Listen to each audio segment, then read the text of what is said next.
մեր մոտ կային տոնավաճառներ, որտեղ գործում էր Mercury Dynamic Pricing տեխնոլոգիան։ Ինքը նման է Ironman մրցումին կամ մարաթոնին, եթե ֆինիշը հատեցիր, դու արդեն հաղթած ես։ Խորհրդայությունում եթե ինձ հարցն ասեն, թվիր 5 լավագույն բանը, որ քո կյանքում տեղի ա ունեցել, կասեմ դրանից մեկը ֆրանսիականում սովորելն էր։ Ֆրանսիական երգը պինդ են։ Գործատուները երբ որ տեսնում էին ռեզումեի մեջ ֆրանսիական, միանգամից ոնց որ դու անցնում ես հաջորդ էտապ։ Ավտոմատացումը ինքը սկսում է թուղթու գրիչից։ Ես այդ նախադասությունը ձեզնից էլի եմ լսել։ Սխալվում եմ, ցույց եմ տալի, որ սխալվել եմ։ Մենք հայերս մանավանդ սիրում ենք մեկս մյուսի սխալը սենց աչքը ցույց տանք։ Երբ որ դու ծնվում ես եւ ատամ հատիկիդ քաշում ես բժիշկ, դու պետք է բժիշկ դառնաս, ոնց որ սաղ ճանապարհը տանում են դրան, որ դու կոնկրետ այդ մասնագիտությունը պետք է անցնես, բայց ներսից դու ուրիշ բան ես ուզում։ Միշտ հարց է առաջանում, թե հաշվապանների գործ հետո ինչ են անում։ Եթե ամբողջովին ինձ հանձնեմ AI-ին, վերջը լավ չի լինի։ Որ մեծ մասշտաբում ոնց որ կարող գործազրկություն լինի պարզապես։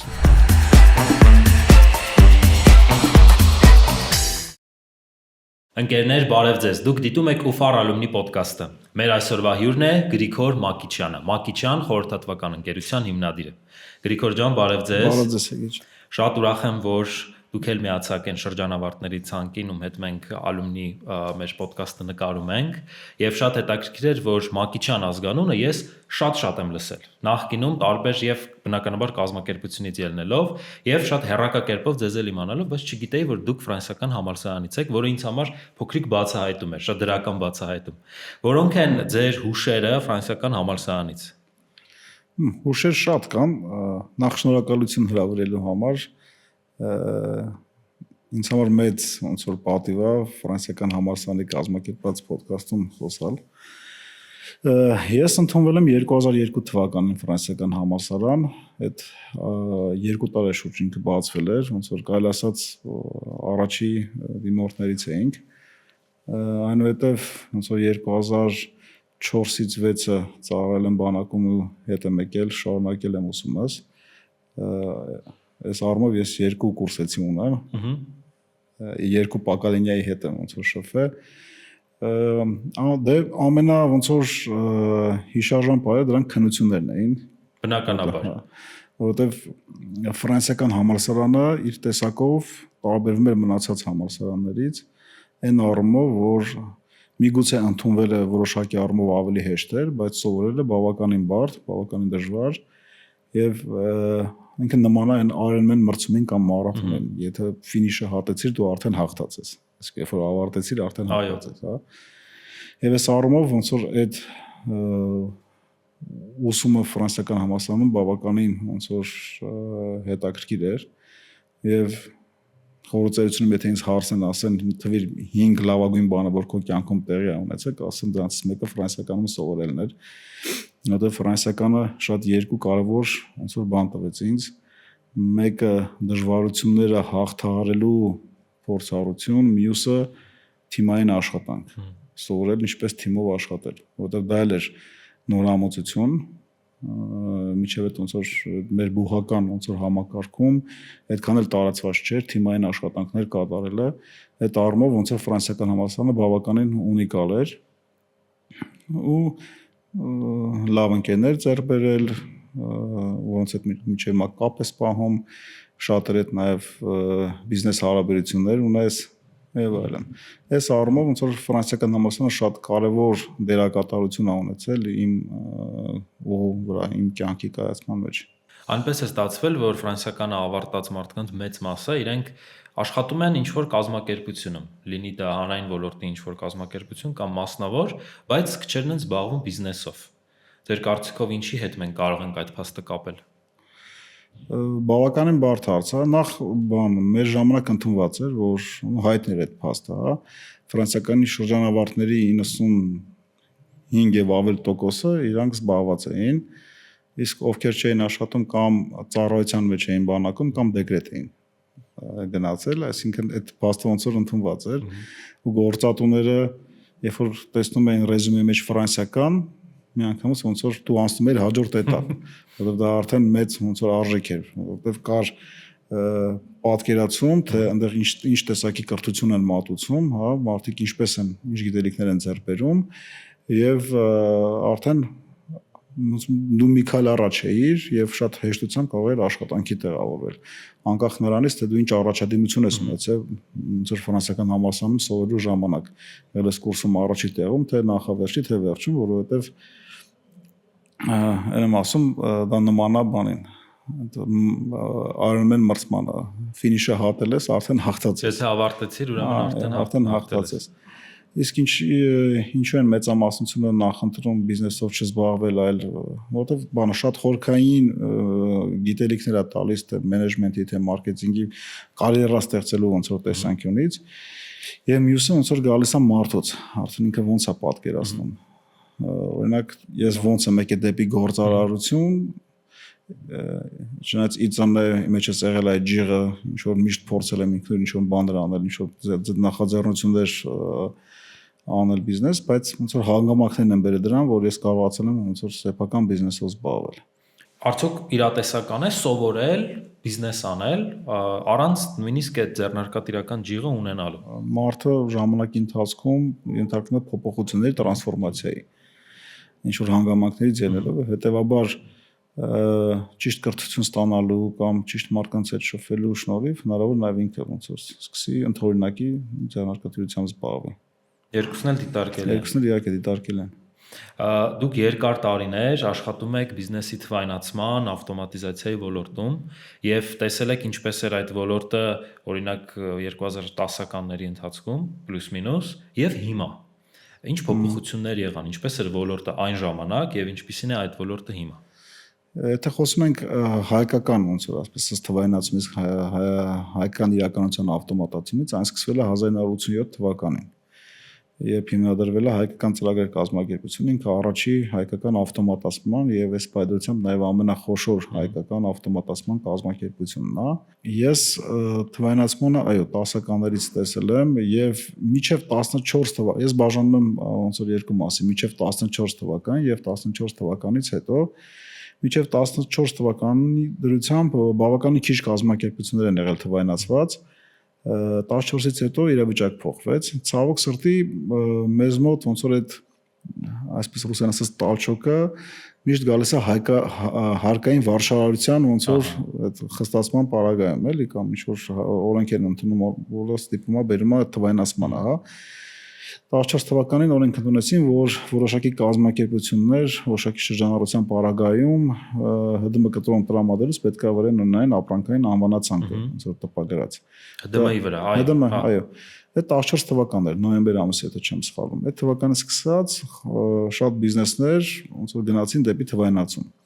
Միջև այդ ով որ թվայնացվել էր, դա գիտակցած էր արել։ Թվայնացումը ինչ է, եթե մարդ բիզնեսը տանում է դեպի թվայնացման, դա տալիս է մրցակցային առավելություն, որտեղ թվայնացումը բերում է եւ ինքնարժեքի կրճատման, եւ վերահսկողության, եւ ամենակարևորը անալիտիկա է տալիս, կանխատեսումներ է տալիս եւ այլն, հա։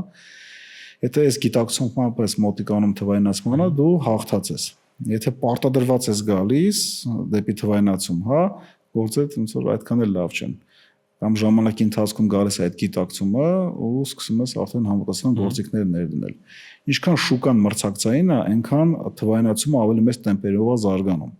Մեր մոտ էլ ոնց որ այդ 14 թվականից սկսած նաև իրավիճակներ փոխվեց, որի պարագայում եւ ասենք ինչ որ մի պահ գնողունակ ոնց որ զանգվածը պակասեց, հետեւաբար սկսեց պայքար դեպի այդ գնողունակ զանգվածը հետ բերելու, իսկ այդ պայքարը առանց գործիքակազմի հնարավոր չի։ Հետևաբար 10 ու միջև հիմա տեմպերը գնալով ոնց որ պահպանվում են, մարդիկ գնում են արդեն գիտակցում, չես կարա բիզնես բացես, սպասես, նոր թվայնացնես։ Բիզնեսը բացելուց արդեն ես դու այդ հարցը պետքա լուծած լինես։ Կարող ենք մենք ներկայացնել ավելի པարզ գաղափարներով, որոնք են այդ թվայնացման լուծումները։ Վստահ եմ մեզ նայում են ուսանողներ, միգուցե իրենք հետաքրքրված լինեն վերլուծելու այդ լուծումները կամ ապագայում աշխատելու այնպիսի կազմակերպություններում, որոնք այդ լուծումները տրամադրելու են կամ միգուցե իրենք նման գործով սկսեն զբաղվել։ Տեսեք, դրանք կախված են բանից, ոլորտից։ Այստեղ մեծ շատ կարևոր բան կա, երբ որ դու տրամաբանություն լոգիկան հասկանում ես, ոնց են համակարգերը աշխատում, հա, կապ չունի թե մտել ես ինչ-որ մի կազմակերպություն աշխատելու այնտեղ դրածա չգիտեմ մեկ ես թե կամ հայկական ծրագրերի ինչ-որ լուծում։ Երբ որ դու գիտես տրամաբանություն իր աշխատանքի շատ հեշտ իրան կյուրացնես։ որտեղ ոլորտից է կապված։ Օրինակ Հոռեկայում լրիվ ուրիշ ռեստորանային հյուրանոցային բիզնեսում լրիվ ուրիշ համակարգեր են, առևտրում ուրիշ, ներմուծումով զբաղվող կազմակերպությունն ուրիշ, արտադրությունում լրիվ ուրիշ, հա։ Ես ինչ խորհուրդ կտամ ոնց որ ուսանողներին, հա, բնականաբար ավտոմատացման համակարգները չափից դուրս շատ են։ Իրանք ավելի լավ է կենտրոնանան բիզնես process-ների վրա, այսինքն ինչպես նախագծել, ինչպես կազմակերպել բիզնես process-ները, հա, խորանան անալիտիկայի վրա, բիզնես անալիտիկայի վրա, որովհետև այս երկու ոնց որ կարևոր կոմպոնենտներն են թվայնացման հիմքում։ Ու դες բան տանենք օրինակներ բերենք գործող կազմակերպություն եւ կազմակերպություն, որը որ զորոյից է բացվում, հա։ Զորոյից բացող կազմակերպությունը ինչ հնարավորություններ ունի։ Սովորաբար արդեն իսկ գործող համակարգերը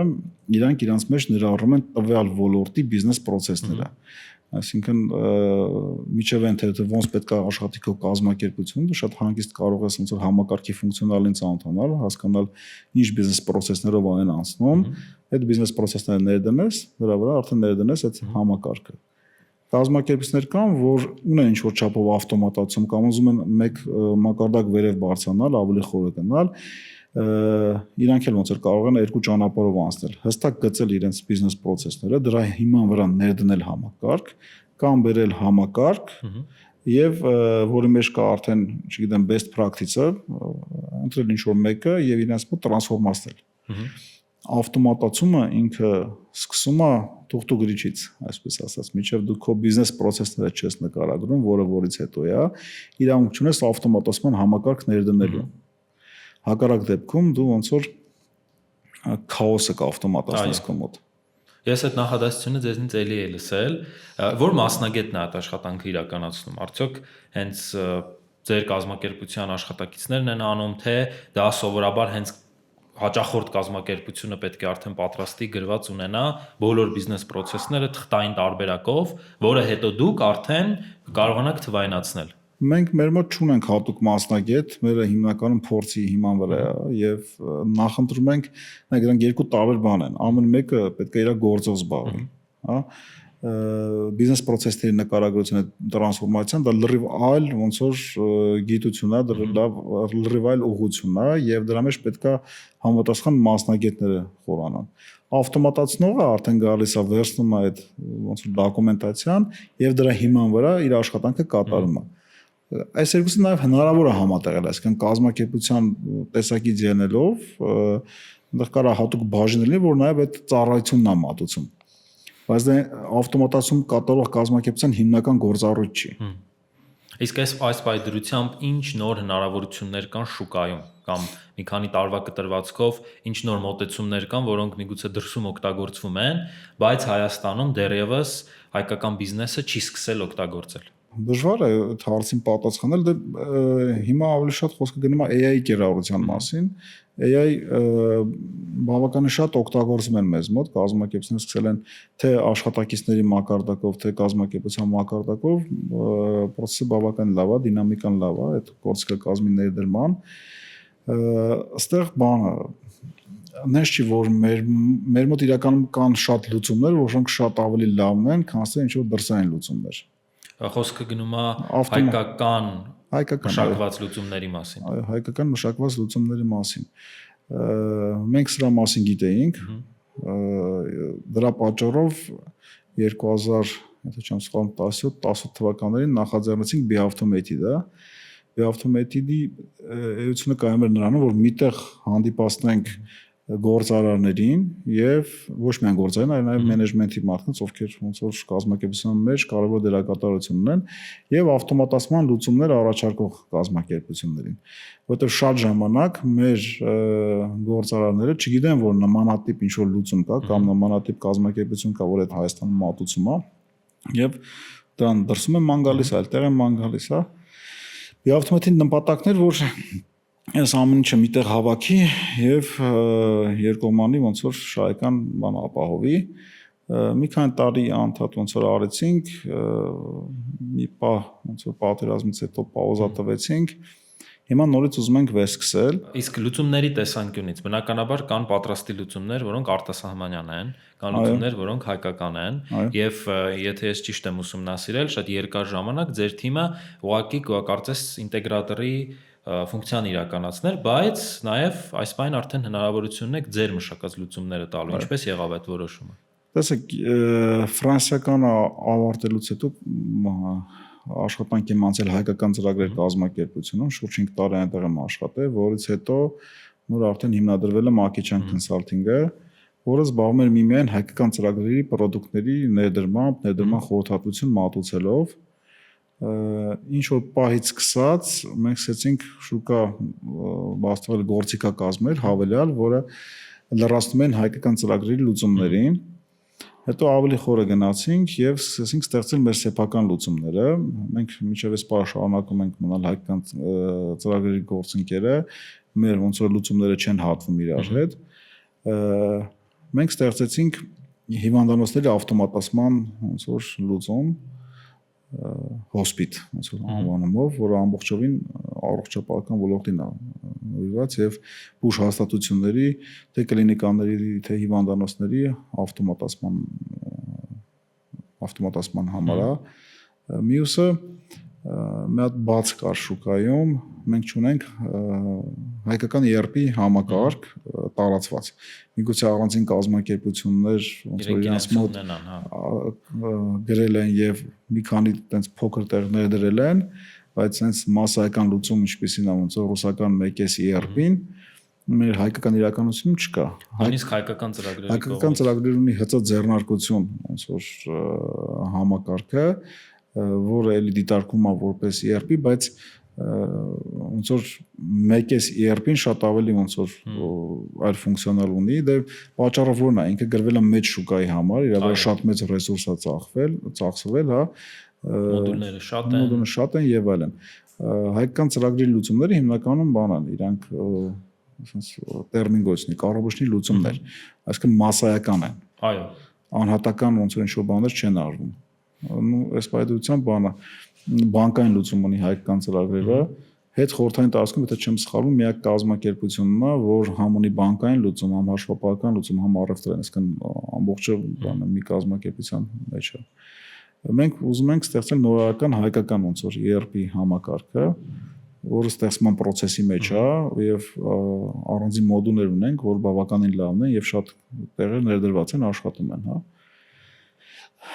Մեր լուծումներից նաեւ պահեստների ոնց որ հաշվառման համակարգ ունենք, առանձին բաժին ունենք, որ մենակ ինտեգրացիաներով է զբաղվում, որտեղ դա շատ կարեւոր է, որ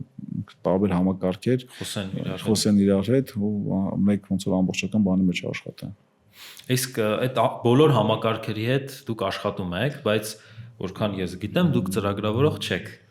Արդյոք այդտեղ գաղափարային ինչ որ բաց չի առաջանում։ Ման ասեմ, ես ասացի, որ ունենք հոսպիտ համակարգ, չէ՞, բանի, առողջապահության ավտոմատացման։ Ես այդ ծրագրի մասին ոչինչ չգիտեմ։ Գլոբալ գիտեմ։ Այո, բայց թե ավելի մանրամասն բացարձակապես տեղյակ չեմ։ Դա գալիս է վստահությունից դեպի գործընկերներ, թե այլ պատճառ կա։ Գալիս է դա գալիս է կազմակերպության ոնց որ ստրուկտուրայից, հա։ Ինչ որ պահ հասնում, երբ որ հասկանում ես դու ավելի շատ խանգարում ես քո կազմակերպությանը։ Այսինքն դեմ ես գնում ինչ որ նորարարական բաներ, այն ռիսկեր։ Օրինակ մեր մոտ բոլորը գիտեն, որ կարելի է սխալվել։ Ցանկալի է սխալվել։ Մենք շատ անգամ ենք սխալվել, ինչ որ պրոդուկտներ ենք փորձել սարքել, որը չի հաջողվել, մեծ ոնց որ կորուստներ ենք ունեցել ֆինանսական եւ այլն, բայց դրա արդյունքում ոնց որ եկել ենք հասել ենք այն կետին, որ արդեն ստացել ենք այն ինչ որ պետք է։ Եվ տենց այս երկու համակարգերն ոնց որ դրա արդյունք են։ Ոնց որ թիմը, գործընկերները որոշել են, որ պետքա սարքեն։ Ես արանքում եկել եմ, տեսել եմ լավ չի գնում վաճառքները, մեծ ծախսաբար է, ոնց որ ասել եմ եկեք փակենք այս պրոյեկտը, ինձ դեմ են գնացել, հաղթել են վերջո, դուրս եկել որ ես սխալվել եմ եւ արդյունքում ունենք ոնց որ համակարգ։ Մեր մոտ ինչպես եք ստեղծում այդ սխալվելուն կողմ լինելու միջավայրը։ Մանավանդ ֆրանսիականից հետո բոլորը սենց մեգա գերազանցիկներով փորձում են անսխալ ինչ որ իրավիճակներ անել։ Ես սխալվում եմ, ցույց եմ տալի որ սխալվել եմ։ Դրա հետևանքները բոլորով կրում ենք։ Բայց վատ քննադատություն չկա, իսկ դա շատ բարդ է, սովորաբար մենք հայերս մանավանդ սիրում ենք մեկս մյուսի սխալը սենց աչքը ցույց տանք։ Ես սիրում եմ նաև բանը, այնպես փնթփնթացողի ոնց որ բաներ ունեմ օֆիսում, բայց դրա արդյունքում ոնց որ օրինակ այս վերջերս նոր սկսել են ուղարկել օրինակ մարքեթինգային պոստեր եւ այլն, որ սա անում ենք եւ այլն, ու ասում մալը չեմ կպնում։ Իսկ միջև այդ ասենց հիմնովին փոփոխում, բանանում, էսի փոխենք եւ այլն, հա։ Օրինակ նույն այս միջոցառումը, որ կազմակերպվում է, Heltech-ը, հա։ Ես ասացի լավ ժամանակահատված չի, չպետք է անենք, եկեք շատ ուզեցին, ասացի ձեր ռիսկով գնացեք արեք։ Կստացվի, կասեմ շնորհակալություն, չստացվի, հիմա ծախսա բոլորով կկրենք միասին։ Պետք է լինի, էլի։ Բայց ոնց որ նորմալ գնում է process-ը։ Ես մի տենց թաքնված նոտա եմ զգում ձեր բոլոր պատմությունների մեջ, որ ձեր բնույթով դուք մրցակցային բնավորության գծեր ունեք, բայց շատ ավելի ուժեղ նաև գնում եք համագործակցության եւ այդ մասով ես հոդված տեսա, որ հատուկ մի բիզնես кейս կար նախկինում եւ նույնիսկ այն որ հայկական ծրագրերի հետ մեկտեղ ոչ թե որոշել եք ստեղծել կրկնօրինակ ինչ-որ փոխարինող համակարգ, այլ փոխլրացնող ինչ-որ բաներ։ Հայկական իրականությունում ինչպես եք դուք ձեր գործընկերների հետ շարունակում այդ համագործակցության նոտան։ Շատ լավ, ես բոլոր, այսպես ասած, եթե կան մրցակիցների հետ շատ լավ հարաբերություններ ունեմ, մենք իրական, մենք իրար հետ նույնիսկ տվյալներով ենք կիսվում, նույն ասենք մեկ էս ներդրող կազմակերպությունների մեծամասնության հետ լավ ընկերություն եմ անում։ Բաց ենք, ոնց որ իրար օգնում ենք, իրար լրացնում ենք, նորմալ է, դա ճիշտ է։ Մեծ ոնց որ արդյունքներ միայնակ չես կարող անել։ Պետք է գիտակցես։ Օրինակ մեր բիզնես իրականության մեջ չկա հասկացողություն, որ ոնց կարելի է մի հատ շատ փոքր փայատել լինել մեծ գումարի դիմաց։ Ոնց որ այսինքն պատկերացրեք բանը ստարտափ է, որտեղ ուզում եք ինվեստիցիա անեք, դες ասում են, որ պետք է ներդնես $100,000, բայց ստանաս օրինակ 0.3%։ Հա, մենք սովոր չենք դից գաղափարը։ Ոնց 100,000 դնեմ, ըստը չլինեմ։ Բայց մենք չենք նայում դեպի առաջ, չենք նայում բանը։ Ահա, իհարկե կա ռիսկ, որ ստարտափը վերջի վերջո կարաս քո գումարը կորցնես։ Եվ պետք է մարդ կարողանա կիսվի։ Օրինակ գործ անելուց, ինչու՞ մի հատ ճանապարհ ես ուզում անցնես, դու պետք է հասկանաս, որ ավելի մեծ արդյունքի կհասնես, եթե միայնակ չգնաս այդ ճանապարհը։ Դա շատ կարևոր է գիտակցել, էլի։ Եթե մենակով անես քեզ զգաս թակավոր, բայց փոքր բանի մեջ, ումնա պետք է։ Հետաքրքիր չի լինի երկարաժամկետում։ Իհարկե։ Խոսելով հմտություններից, համալսարանական տարիներին կային ինչ-որ առարկաներ, որոնք դուք շատ եք սիրում եւ միգուցե անուղղակիորեն ձեզ բերեցին դեպի ավտոմատացման ու բիզնեսի աշխարհ։ Ամենաշատը, որ սիրել եմ, դա Հայաստանի տնտեսություն առարկան է եղել։ Մեզ պարոն Աղազարյանը, եթե չեմ սխալվում, չէ հիմա դասավանդում։ Այո, ինձ էլ է պարոն Աղազարյանը դաս տվել, ինձ թվում է շատ-շատերին։ Պարոն Աղազարյանին հիմա կարող ենք ողջույն ուղարկել։ Ինքը սիրելի դասախոսներից է, նույնիսկ հիմա շատ ֆրազաներ կա, որ օգտագործում եմ, այդ պարոն Աղազարյանից մնացած ֆրազաներն են, օրինակներ կյանքից կամ վերում եմ։ Այդ առարկան շատ է սիրում, որովհետև ինքը յուրովի էր մատուցում, շատ հետարքի էր մատուցում, դու պրակտիկ օրինակների վրա էր մատուցում, հա։ Մի առարկա կար, որը նույնպես շատ եմ սիրել, Մադամ Ղարամանյանն էր, երկրորդ կուրսում դասավանդում, լավ չեմ հիշում անունը, ոնց որ թե PPT էր կոչվում, առարկա իմաստն էր, որ փորձում էր քեզ բացահայտել, թե դու քեզ որ ոլորտի մեջ ես։ Եթե ընդունվել ես բան մարքեթինգ, բայց իրականում կարող մարքեթինգը քոնը չի, շատ ժեստիոնն է կամ ընդհանրապես սխալ ուղղությամբ ես գնում, հա։ Սրա պակասը շատ կա։ Իրականում մենք ոնց ենք մասնակցություն ընտրում, ով է ազդում դրա վրա։ Հիմնականում ոնց որ մեր ծնողները, միջավայրը, հա, տեսած օրինակները։ Երբ որ դու ծնվում ես եւ ատամ հատիկիդ քաշում ես բժիշկ, դու պետք է բժիշկ դառնաս, ոնց որ սաղ ճանապարհը տանում են դրան, որ դու կոնկրետ այդ մասնակցությունը պետք է ընտրես, բայց ներսից դու ուրիշ բան ես ուզում։ Եվ շատ կարևոր է դա բացահայտել, հա։ Դա բացահայտում են հատուկ ոնց որ մեթոդաբանությամբ, թեստերի միջոցով, դա բացահայտվում է, երբ որ դու ընկնում ես մի միջավայր, դրա համար շատ օրինակ ես չեմ թաքցնում, որ լավ չեմ սովորել համալսարանում։ Ես սկսել եմ լավ սովորել, երբ որ ավարտեցի, գնացի ընդունվեցի գործի ու հասկացա այն բանը, որ անցնում ենք, այստեղ է կիրառելի։ Իսկ այն առարկաները, որը կիրառությունը պատկերացի հասկացել եմ, դա շատ լավ եմ յուրացրել։ Հետեւաբար ոնց որ շատ կարևոր է, օրինակ մեր ժամանակ այդքան էլ ընդունված չէր, որ դու կարաս ուսման զուգահեռ աշխատես կամ պրակտիկայի անցնես։ Չէ, դու նստի դասերը տարա, ոնց որ բարև մամ ջան։ Հա, քեզ պետք չի բան անես, աշխատես, կավարտես, կգնաս կաշխատես։ Այն ինչ իրականում շատ կարևոր է, որ դու ուսման զուգահեռ, թեկուզ օրը մի ժամով ինչ որ մի կազմակերպություն ցանկացած տեսակի աշխատանք կատարես։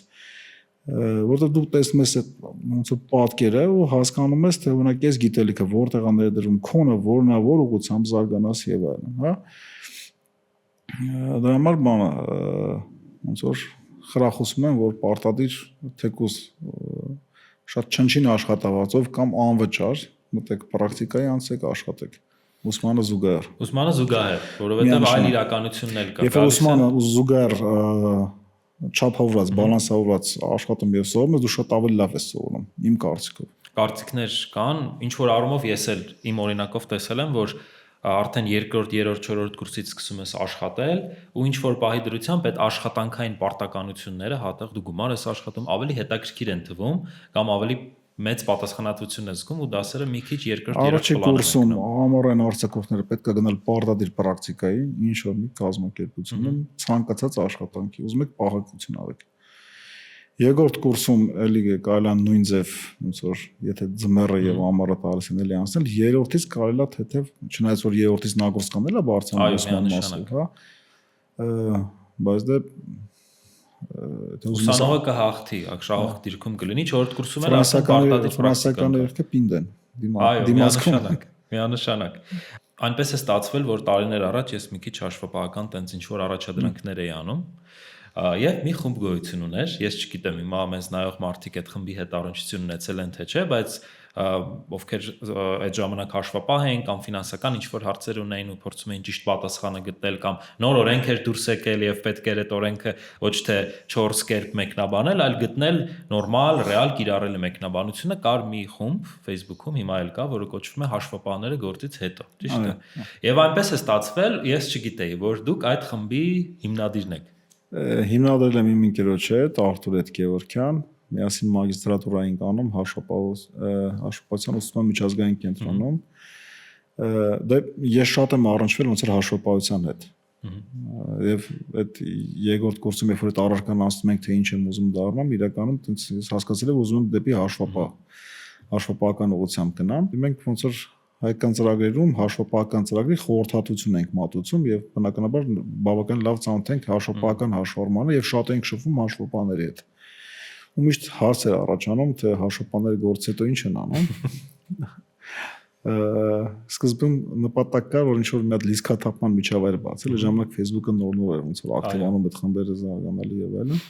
Խումբը բացելուց հետո հասկացանք, որ հաշվապահները գործից հետո ինչ են անում, աշխատում են։ Էլի աշխատում են պատասխանում։ Այդտենց ոնց որ խմբի զարգացմանը բավականին լավ ոնց որ նպաստեց, երբ որ միացավ մի պահ Անանյան Դավիթը, այն ժամանակ ինքան ֆրանսիական մլեր հարկեր դասավանդում, սկսեց ինչ որ հարցերի պատասխանել անձամբ եւ այլն, ու այդպես սկսեց աշուժանալ։ Այս բանը, եթե չեմ սխալվում, 30,000-ից ավել, մոտ 35,000 ոնց որ անդամ կա, բոլորը եթե ընդհանրապես դե որ հաշվապահ լինեն։ Բայց ոնց որ չեմ զբաղվում ես, մեր մյուս ադմիններն են ավելի շատ զբաղվում, ես ոլորտից հեռացել եմ հաշվապահական։ Կոմերցիոն կոմպոնենտ այս պայդրությամբ կարծես թե չունի հարթակը, ճիշտ է։ Չէ, չունի բացարձակապես կոմերցիոն կոմպոնենտ, արգելում ենք գովազդ, հայտարարություն, մի պահ շատ են աշխատանքի մասով հայտարարությունները, որոշեցինք առանձին խումբ բացել Ռոբերտ հետ Գալստյան, գործ կա հաշվապահ, որ բոլոր հաշվապահի ոնց որ աշխատանքի հայտարարությունները այնտեղ կնան։ Ոնց էլ բավական ակտիվ ոնց որ հիմա նպատակին ծառայում է։ Մենք հիմա ապրում ենք այնպիսի մի դարաշրջան, երբ աշխատանքները եւ մասնագիտությունները փոխվում են։ Նույն փոփոխությամբ էլ իմ կարծիքով անցել է հաշվապահի աշխատանքը, շատ հետաքրքիր կլինի լսել ձեր կարծիքը, թե իրականում ինչ փոխվեց թվայնացման արդյունքում, օրինակ 25-30 տարի առաջ հաշվապահի աշխատանքը երևի մի քիչ այլ էր, հիմա բնականաբար այլ է եւ շատերը նայում են թե արհեստական բանականության գործիքները ինչպես կարող են միգուցե ապագայում իրենց գործը փոխել։ Արդյոք կարող ենք մենք այդ իրականությունում զուգահեռներ տանել։ Ես շատ կարճ աշխատել եմ, միջև համալսարան ընդունվել ես շատ կարճ աշխատել եմ հաշվապահ։ ու այն ժամանակ sense մեծ լավաշներով ոնց որ մեջը դրամարկղի գիրքն ենք լրացնում, իրացումներն ենք լրացնում եւ այլն։ Ու ես չի պատկերացնում, որ կա համակարգ, որ կարելի է ոնց որ հաշվապահությունը բանով արել, ինչեւ որ առաջի անգամ երբ որ պրակտիկա է անցնում պարադիգմա արմենիա կազմակերպ ահարոն պարադիգմա ժամանակ կազմակերպությունում առաջի անգամ տեսա թե որ հաշվապահությունը ոնց են վարում ու տեղից նպատակ ոնց որ առաջացա որ գնալ միտեղ որտեղ որ ես կարողանամ հաշվապահներին խորհուրդ տալ թե ոնց իրանք այդ ծրագրով հաշվառում վարեն հիմա շատ ավելի է հեշտացել ոնց որ այդ աշխատանքը շատ ավելի է թվայնացվել ձերքով աշխատանք կարելի ասես գնալով նվազում է հաշվապահների մասով այսօր հայկական ծրագրերի հծահաշվապահ եւ հծաձեռնարկության այդ մոդուլները ամենատարածվածն են եւ եթե օրինակ հաշվապահի հատարություն տակ չեք ճարեն այնց ինչ որ մոտ ռեզումե որը մեջ գրված չի որ ինքը տիրապետում է այդ համակարգին այս առումով ոնց որ ամենալավը ոնց որ ավտոմատացման առումով դա հաշվապահության ավտոմատացումն է ասենք կազմակերպությունը կարա թուղթogrիչով աշխատի մնացած այլ կառավարչական հաշվառումներ ու ուրիշ բանով վարի բայց մոտ Excel-ի շիտով հա բայց ինքը չի կարա չունենա օրինակ հծա հաշվապահ իր մոտ դրած կամ ինքը outsource արած չլինի մի կազմակերպության որը որ վարում է դրանով իր համակարգը այսինքն էլի գալիս ենք էլի այդ կետին որ եթե կա պետության կողմից կամ ինչ որ կառույցի կողմից պարտադրող կետ ըստ դրա մարդիկ ավելի հեշտ են տվյալ ծրագիրը օգտագործում։ Օրինակ, չկա որևէ կառույցի կողմից են, որ տվյալ բիզնեսը պետք է լինի, օրինակ Project Management Institute-ի կողմից սերտիֆիկացված կառույց, եւ իրենք պարտադիր կարող է օրինակ Project Management-ի համակարգ չօգտագործեն կամ տենց թե այլ բաներ ան։ Եթե հարցը հետ վերադառնանք 14-13 թվականներ, ապա այո, բայց հիմա մի քիչ այլ է։ Հիմա որ նոր սերունդ է եկել մենեջմենթի ու ինքը հասկանում է ինչ ավտոմատացումը, թվայնացումը եւ այլն, էլի հարկային վարչարությունը իրան անում է, այսինքն այդ ստիպումա որ դու ավելի գրագետ ավտոմատանաս, որ հանկարծ սխալներ թույլ չտաս, չտուգանվես։ Էդի էլի իրանը անում է, բայց գիտակցումը, որ դու պետք է ունես լավ ավտոմատացում, որ ունես ավելի մրցունակ, հիմա ոնց որ բավականին բարձր է։ Ես մի ուսումնասիրություն էի կարդում, որը նշում էր, որ որոշ ժամանակ հետո ղեկավարները, որոնք հիմա շատ են օգտագործում արհեստական բանականության ինչ-որ գործիքներ, կկորցնեն իրենց մասնագիտական այդ սուր ունակությունները, ինչպես է կարծում, կլինի այդպես, թե դա ուղղակի այտենց conspiracy էր։ Ես թվում է կլինի։ Կգա այդ օրը։ Գալիս է այդ օրը։ Օրինակ ես շատ քիչ եմ օգտագործում։ Ձեր առօրյայի մեջ փորձում եք չօգտագործել։ Որպես search-ի գործիք։ Բայց եթե ինչ-որ մի բան կա ստեղծագործական, մի փորձել եմ օգտագործել, հա, բայց չեմ ուզում ասեմ ես ավելի արդյունավետ եմ քան թե AI-ը, հա, բայց համենայն դեպս ոնց որ իմ ուղը շարունակում է աշխատել։ Իսկ ես եթե ամբողջովին ինձ հանձնեմ AI-ին, վերջը լավ չի լինի։ Մեր կազմակերպության մեջ օգտագործում ենք AI գործիքներ։ Այսօր շատ AI գործիքակազմերի միջոցով կարելի է աշխատակիցների մասին փոխարինել ու գնալով ոնց որ հիմա ճիշտ է ասում են որ AI-ը բանը գործիքա աշխատակցի արդյունավետությունը բարձրացնելու առումով համաձայն եմ դրա նամանավանդ կոդ գրողի բանը մասով բավականին արդյունավետ է եւ ստիպում է որ նոր աշխատակից վերցնելու փոխարեն դու բան անես ոնց որ ավելի շատ պրոյեկտ այդ գործիքակազմով իրականացնես Սա լավ է թե վատ է, ինչ ռիսկեր է մեջ պարունակում,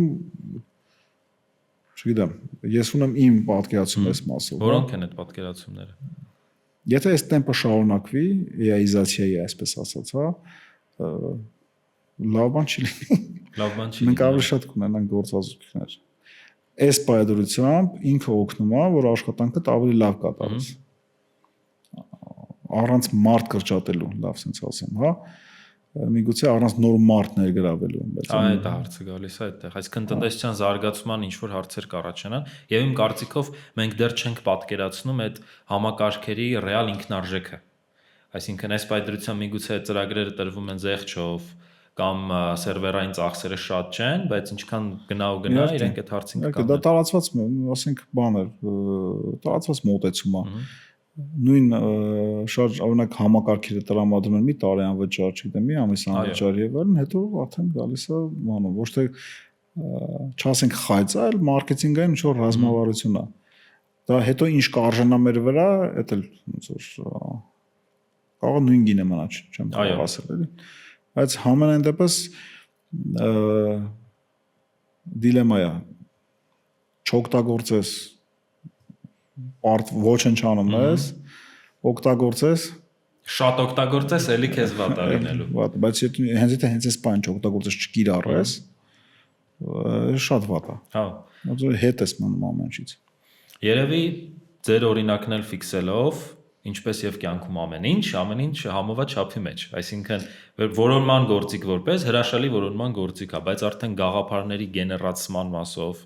Դա խնդիրներ են արդեն առաջանում։ Ես մի սկզբունք ունեմ, որ կյանքում կիրառում եմ, դա բալանսի սկզբունքն է։ Իմ համար չկա ոնց որ հավասարություն, կա հավասարակշռություն, բնության մեջ է։ Ամեն ինչ ներդաշնակա լինում, երբ որ գոյություն ունի բալանս։ Հենց բալանսը խախտվում է, հետևանքները շատ ծանր են լինում, հա։ Հետևաբար բանը, այստեղ այո, ոնց որ չափավոր պետք է կիրառես, բայց միևնույն ժամանակ, եթե չհետևես ոնց որ տենդենսներին, որ աշխարհում մեկ գնում է, դու պարզապես կպարտվես։ Այս բան AI-ի գործիքակազմը օգտագործելով կարաս մեծ արդյունքներ գրանցես, որը թե կազմակերպության, թե պետության մասշտաբով ոնց որ իր հետևանքները բերելու է, հա, ապագայում թե ինչ կլինի, դժվարանում եմ պատասխանել։ Ես ունեմ իմ կանխատեսումները, իմ ոնց որ մտածմունքները, մտահոգությունները,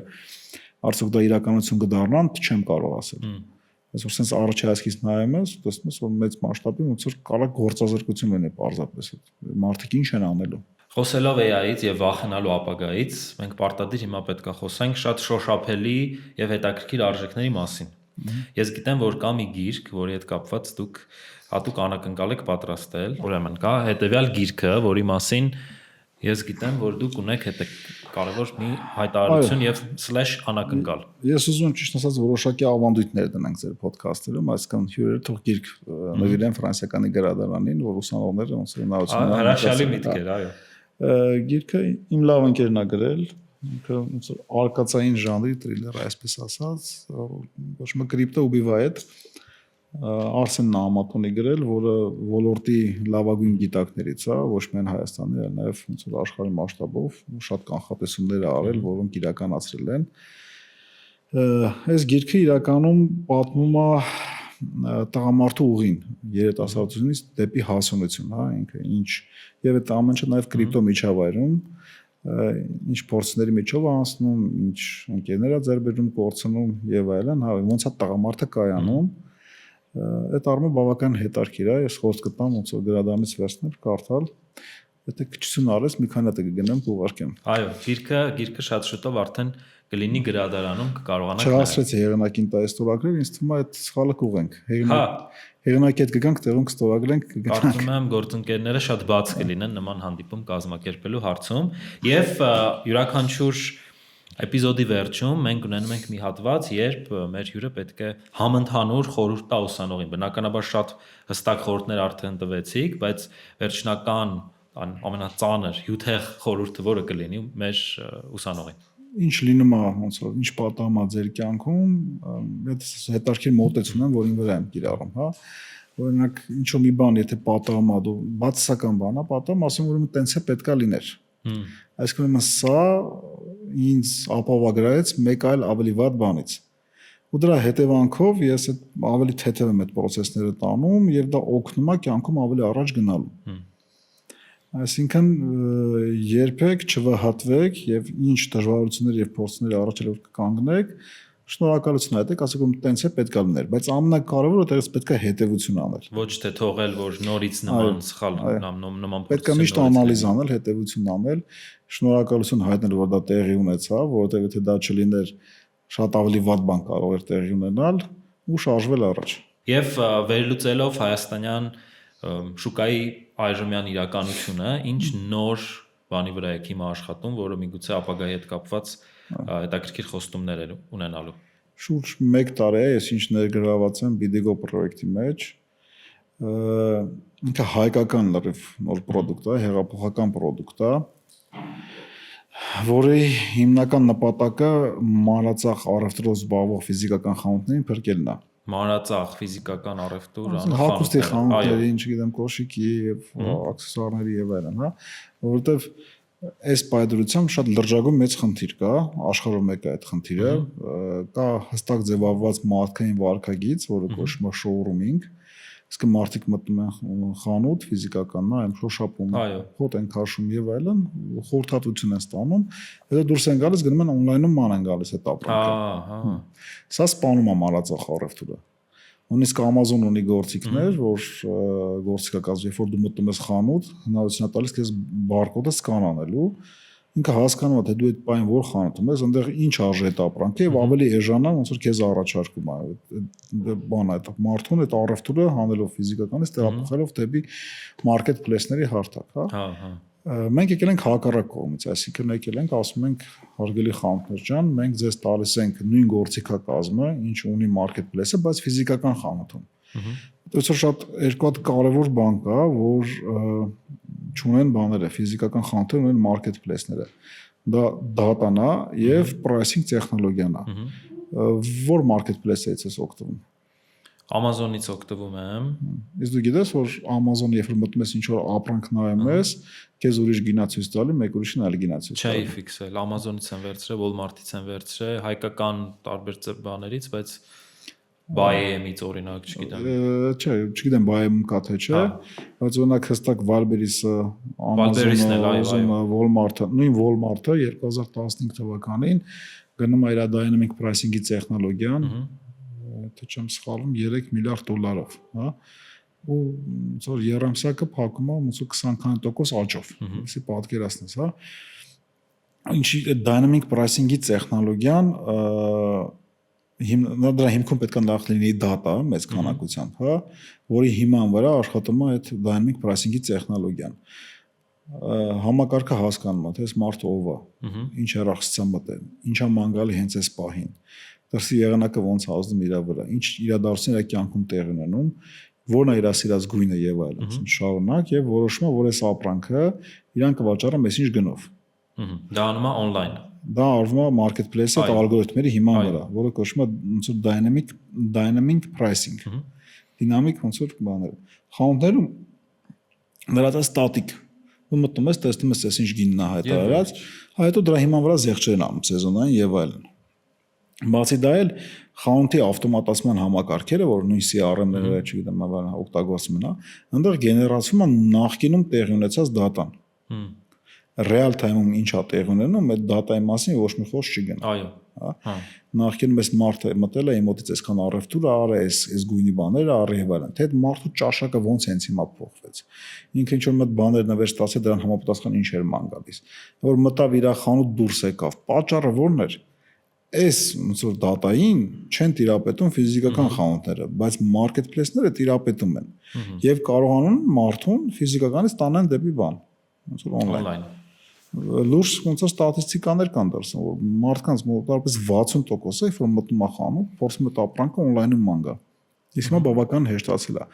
Նույնիսկ խոսում են նրա մասին, որ AI ագենտներն են լինելու հատուկ, որ փոխարեն գնումներ են կատարելու։ Դուս է գալիս, որ ֆիզիկականը վերացավ կամ դառան ընդհանրապես շոուրումներ, եւ արդյունքում բան արեց, ոնց որ շահեց on-line-ը։ COVID-ը իրականում շատ օգնեց այս տրանսֆորմացիայի հարցում։ Օրինակ մեր հայկական իրականության մեջ on-line shop կամ on-line հարթակ բավականին քիչ էր մինչև COVID-ը։ Հենց COVID-ը եղավ, lockdown-ը սկսեց, մարդիկ շատ արագ փորձեցին գնան դեպի on-line, ինչ որ աշխատանքներ կատարեն այդ առումով, հա, եւ ոնց որ ընդհանուր այդ բանի վրա, ջրաղացի վրա ջուր լցնելով։ Հիմա ոնց որ այդ բիդիգոն լուծում է, որը ֆիզիկական խանութներին տալիս է հնարավորություն, տալիս է գործիքակազմ, որպեսզի դիմակայան։ Մենք 10 քանյուր է ինչ ոնց որ տեստային մտնենք շուկա, մի քանի խանութներ ոնց որ դնում ենք, մայիսի 10-ին նաև իր բանն ենք անելու, ոնց որ արդյունքների ամփոփումն ենք անելու։ Արդյունքները մեր սպասվածից բավականին բարձր են։ Օրինակ մենք մտածում ենք, որ այս պայդրությամբ միջինով խանութի մոտ 11% աճ ենք տալու վաճառքների, բանջ պատկերը հակառակն է։ Աճը 30-ից 40% մոտիկանում։ Դա շատ դեպքեր կա, մարդը մտել է խանութ, փորձել է դուրս գա, իմացել է բան համակարգի մասին, այդ աշխատանքը ոնց որ կատարել է, Իսկ ինքը ոնց որ գին առաջարկելու բանա մեխանիզմա։ Իսկ գաղափարապես ինչպես է աշխատում ինքը։ Դե դեռ չեն կարող բացահայտել։ Չէ, կարող բացահայտել, հիմա խոսում ենք դրա մասին, download ես անում։ Ես որպես մտար մեր գործընկեր խանութ, օրինակ, չգիտեմ, Levi's մտար, որ ջինսի վրա սկան արեցիր, բերեց 60000 դրամ, դու ասիր ես համար պատրաստ եմ ոնց որ 40000 վճարել։ Ոնց որ համակարգը քեզ գալիս է կոնտր առաջարկով, չէ, դուրս չեկավ, մի հատ էլ ես ոնց որ առաջարկանում, մինչև գտնում եք այն կետը, որով ոնց որ ուզում եք առնել։ Սա ոնց որ նորություն է։ Նախկինում ոնց էր մեր մոտ, միջև մոլերի հայտնվելը, մոլերի կուլտուրան մոտ է, մեր մոտ կային տոնավաճառներ, որտեղ գործում էր Mercury Dynamic Pricing տեխնոլոգիան։ Ես նայում էր, քեզ գտամ 40000-ով, այն մեկին 5000-ով։ Հա։ Հետո երբ որ եկան մոլերը, այս կուլտուրան ոնց որ վերացավ, չէ՞։ Սո էս գինն է, մարդիկ գիտեն, որ էս գինն է, սո չես կարող, ոնց կարաս դու մտնես մոլի ինչ որ խանութում, ժողովրդական լեզվով ասած, գնի բազար անես։ Բացառվում է, չէ՞։ Հիմա ոնց որ սա շոկային է։ Իսկ այդ բանը գին բանակցելը, գին առաջարկելը, հա, մարդու ոնց որ երակների մեջ է։ Բանում McKinsey ստատիստիկայի ոնց որ հետազոտություններն ասում են, որ մարդկանց 42%-ի համար գնում կատարելուց պրիորիտետ համար մեկը համարվում բանը, ոնց որ գումար խնայելը։ Գումար խնայելը շատերի համար է պրիորիտետ, բայց հենց 42%-ի համար մեկը որպեսի բան ինքը գնում կատարի, պետք է գումար խնայի, կապ չունի ինչքան, ոնց որ կոնվենցիա նման է։ Այս սրա արդյունքում է, որ սկսում է զարգանալ շոուրումինգը, մարդը գնում է փորձելով ավելի էժան, ոնց որ մանգա, հա, որովհետև մտածում է, որ օնլայնում ավելի էժան է։ Իմիջիալոց բանը, էս էլ է բավականին ոնց որ հետաքրքիր process։ Տես մի ամբողջ գիտություն կա,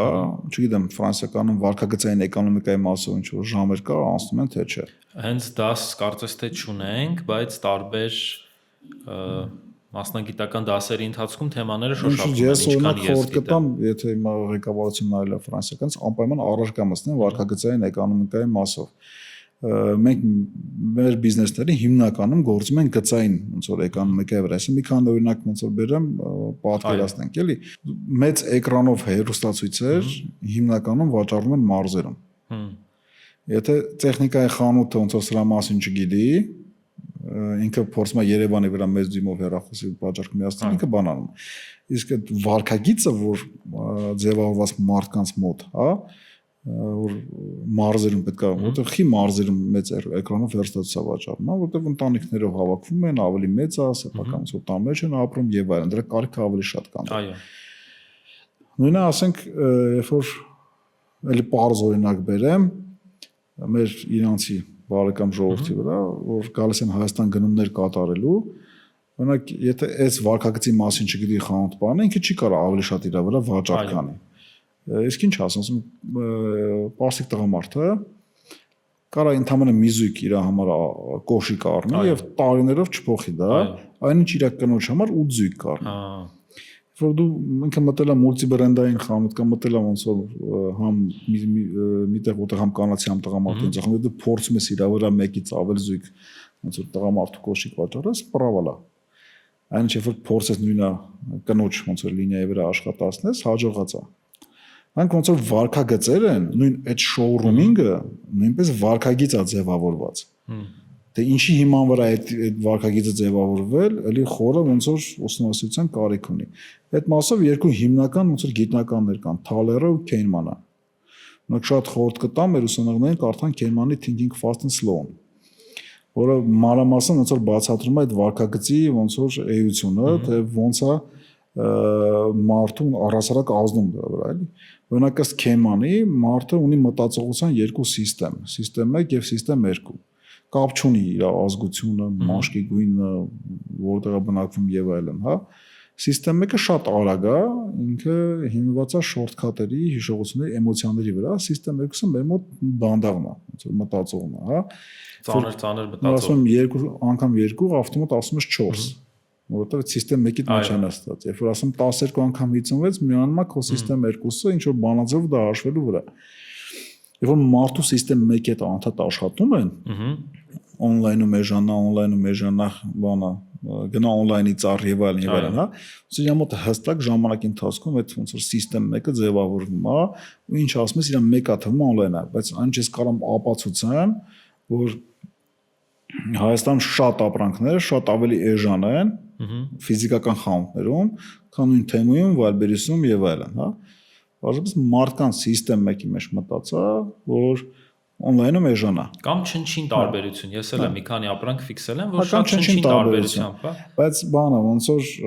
օֆլայնում առնելու գնացի օրինակ մեր բանը մեր ոնց որ համակարգի հիմքում վարկագծային էկոնոմիկան է։ Մենք այս գիտնականների ոնց որ գիտության հիման վրա ենք այս ամեն ինչը սարքի, հա, որ բանը ոնց որ էմոցիաների չասեն վրա ենք խաղում, լավ բան ենք անում, վատ բան չենք անում, իշա համ հաճախորդի ենք անում, համ իշա բիզնեսի ենք անում, ոնց որ երկու կոմպոնենտներ բավարարում ենք, էլի խանութաշահման նրանով, որ առևտուրը մնաց իր մոտ ավելի շատ արեց, հաճախորդներ շահման նրանով, որ իր ստացավ զեղչով, ստացավ հենց այս պահին կարիք չունի, սպասի, կկորի, կբերեն եւ այլն։ Բոլոր հարցերից ազատվում է եւ կարծես այդ սպառողական օրինաչափությունները, թեկուզ նախորոք այլ տվյալների հիման վրա մշակված, դուք ներկայացնում եք խանութին, փաստացի։ Եվ այդտեղ կարիք կա այնուամենայնիվ հաճախորդին իդենտիֆիկացնելու, իրեն հասկանալու եւ հա նման լուծման մասին ես չէի լսել։ Հաճախորդի վարկագիծը հասկանալ։ Այո։ Հաճախորդի վարկագիծը։ Մենք բավականին այնտեղ իրականում մենակ այդ ոնց որ գնի negotiation-ի հարցը չի։ Այնտեղ wish list-ի գաղափար կա, օրինակ չկա տենց մի հատ միջավայր, որ դու կմտնես SSS խանութներից կամ այս on-line-ից, ապրանքներ գավակես քո wish list-ի մեջ եւ կիսվես քո ընկերներից, որ առն են նվերը, որ քեզ պետք է։ Սա նմանատիպ նաեւ ֆունկցիոնալ ենք մենք տրամադրելու։ Բաց հետել մեր application-ի միջոցով ոնց որ գահավասարը գնում կատարել։ Եթե ինչ-որ բան ասում են, փնտրելն ասում են Google-ել, մերը ոնց որ BDG-ը անել են, էլի, որտեղ մենք բոլոր marketplace-ներին հասանելիություն չերես մեզ ենք տալու։ Այո։ Եվ հնարավորություն ենք ստեղծելու, որ այդ սաղ գործիքը կազմից օգտվեն։ Ուժեղ ինտեգրացիա լինի։ Դե ինչպես նշեցիք, ես հույս ունեմ, որ մի քանի տարի հետո թեկուզ 5 կամ միգուցե ավելի շուտ մենք կարողանանք տեսնել այդ հավելվածի հարթակի նոր հաջողությունները եւ լայն տարածումը ինչպես Հայաստանում, այդպես էլ Հայաստանից դուրս։ Մենք օրը գիշեր աշխատում ենք, որ դրա մասին լսեք։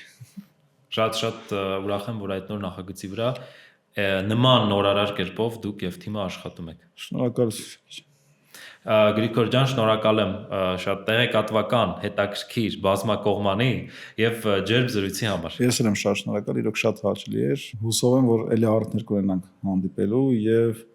հուսով եմ, որ կարողանամ ֆրանսիական համալսարանի մեծ համայնքին օգտակար լինելու ինչ-որ հարցերում։ Հրաշալի է, վստահ եմ կստացվի։ Շնորհակալություն։ Ընկերներ, դուք դիտում եք Ufar Alumni podcast-ը, մեր այսօրվա հյուրն էր Գրիգոր Մակիչյանը։